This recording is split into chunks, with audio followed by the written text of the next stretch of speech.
Hi, my name is Richard Green, and I am a nicotine addict. I'm also addicted to the smoke and the smell and the taste and the image of cigarettes. I wanted to become a better singer, and in order to increase my range, both the top range and the bottom range, but also to have the sustainability of air, I knew within a month of starting to study singing that I had to quit if I really wanted to accomplish what I wanted to do.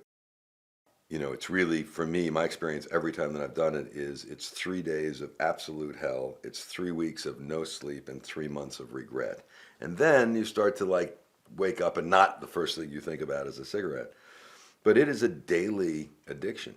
In Los Angeles, you'd get odd looks when you'd go and grab a cigarette, or people would look askance at you, or they'd smell it on your clothes.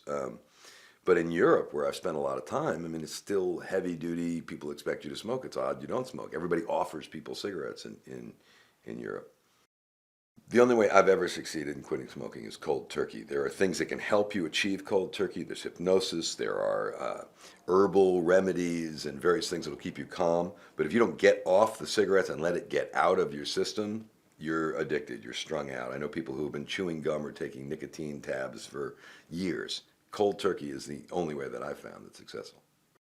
When I initially quit, I got just everybody wanted me to and were willing to accommodate my need to get out of the house for a few days to get off the cigarettes so that I wasn't screaming at people.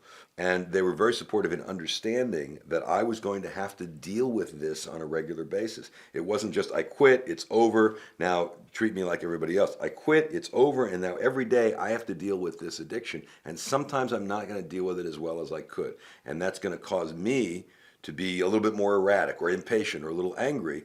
And they would give me a little bit of room and a little support and a little understanding and a little encouragement to calm down in those circumstances. Stopping doing something in your life is pretty difficult to do unless you have a reason to do it, a motivation. Just to stop doing something so that I don't get sick down the line, hard to motivate. But if you were going to quit smoking because you want to look better, or because you want to smell better, or because there's something else in your life that you want to live a long time for, other than the general idea of, oh, this is bad for me, let me not do it. That's really hard with an addiction. For me, I quit smoking so I can sing. And I sing whenever I have an urge for a cigarette, you'll see me singing. And when I'm singing, it just, I'll go through an evening of wonderful stuff that I could never do before. And that just gives me so much motivation not to pick up that cigarette. Find the thing that makes you want to live longer and use that as the motivation to quit smoking so that you have a way of, living longer, but you got something to live for, the bottom line.